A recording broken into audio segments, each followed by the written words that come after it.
حضور صلی اللہ علیہ وآلہ وسلم نے اس زمانے کے اندر بھی اخلاقیات کی ایسی بنیاد کھڑی کی کہ نبی پاک صلی اللہ علیہ وسلم خوبرو نوجوان ہیں، اس کے بعد بھی اگر پہلا نکاح کسی عورت کے لیے کیا یا منتخب کیا اپنے لیے پہلے نکاح کے لیے کوئی خاتون، تو وہ بھی آپ سے 15 سال عمر میں بڑی، سیدنا خدیجہ الکبریٰ رضی اللہ تعالی عنہا 15 سال بڑی آپ سے، حضور نے پہلے نکاح کی بنیاد ان سے ڈالی۔ آج ہمیں بڑی سنتیں یاد ہوتی ہیں، یہ بات بہت سے کو بری بھی لگے گی اور بہت سے کہیں گے بھی کہ جو کہنے والا ہے خود عمل کرتا ہے کیا، لیکن بات صرف سمجھانے کی غرض سے عرض کر رہا ہوں، سوچ کے اعتبار سے عرض کر رہا ہوں کہ حضور علیہ الصلوۃ والسلام کی سنتیں یاد ہوتی ہیں، اور نکاح کی سنت تو ایسے یاد ہوتی، کوئی یاد ہو نہ ہو یہ تو یاد ہی رہے گی، جہاں نکاح کی بات آتی ہے وہیں ماچھیں گل جاتی ہیں۔ بھائی یہ سنت ہے، اور یہ بھلے کتنی سنتیں ہم نے ترک کر دی ہوں، لیکن نکاح کی سنت کے اوپر تو شادی کی نہیں تو یہ کہ راضی ہوتے کہ بھائی یہ تو سنت ہے، ٹھیک ہے سنت بھی ہے، لیکن آپ کو پتہ ہے یہ بھی سنت ہے کہ حضور علیہ الصلوۃ والسلام نے بیوہ خاتون سے بھی شادی کی تھی، یہ بھی سنت ہے۔ حضور کنوارے تھے، یہ بیوہ تھی، ایک بار نے 2 شوہر چھوڑ چکی تھی، نبی علیہ الصلوۃ والسلام نے یہ سنت بھی زندہ کی ہے، آقا نے یہ اخلاقیات بھی پیش کیا ہے کہ آج ہم میں اتنی سخت ہے کہ اپنے جوان بچوں کی شادی کسی بیوہ سے کریں؟ کیا ہم میں سخت ہے کہ ہمارے اچھے کماتے بچے،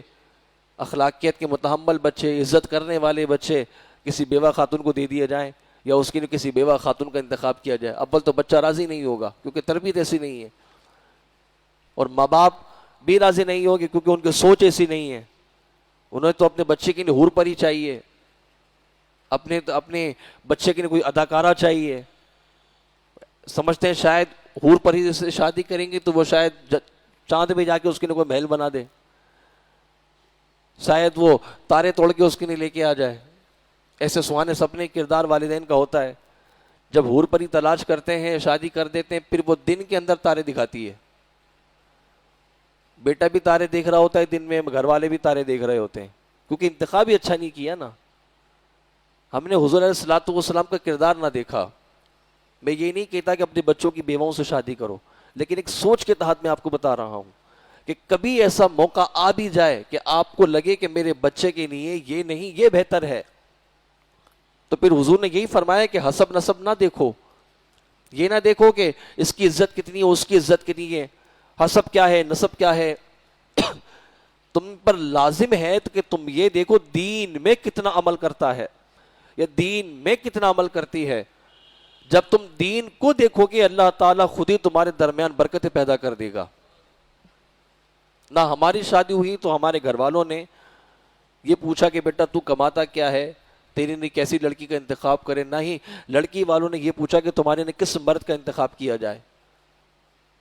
بس لڑکی بظاہر نقش نین میں اچھی ہو، خوبصورت ہو،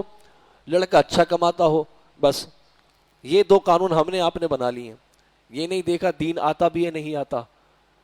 یہ نہیں دیکھا کہ جو بچی میں سونپ رہا ہوں جس انسان کو، اس کو سورہ اخلاص آتی بھی ہے نہیں آتی، آیت الکرسی آتی بھی ہے نہیں آتی، چلے یہ دور کی بات نماز آتی ہے نہیں آتی، وضو غسل کا پتہ بھی ہے نہیں آتا،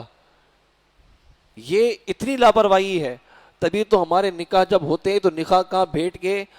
اس مرد کو 6 کلمے پڑھاتا ہے، توبہ کرواتا ہے، تجدید ایمان کرواتا ہے، کیوں؟ کیونکہ اس کو پتہ ہے کہ کبھی نہ کبھی زندگی کے اندر لاپرواہی کے نتیجے میں اس نے کوئی نہ کوئی کفر نہ کر دیا ہو، کوئی برائی نہ کر دی ہو، کہ جس معاملے میں نکاح کیا جا رہا ہے کہ نکاح کی بنیاد ہی نہ رکھا جائے، اس لیے وہ 6 کلمے پڑھاتا ہے، آپ کو تجدید ایمان کرواتا ہے، کیوں؟ ہماری لاپرواہی کی وجہ سے۔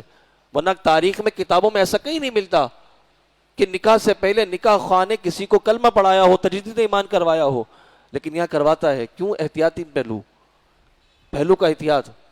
اگر ذمہ دار معاشرہ ہوتا تو یہ کبھی نہ ہوتی ہمارے سامنے۔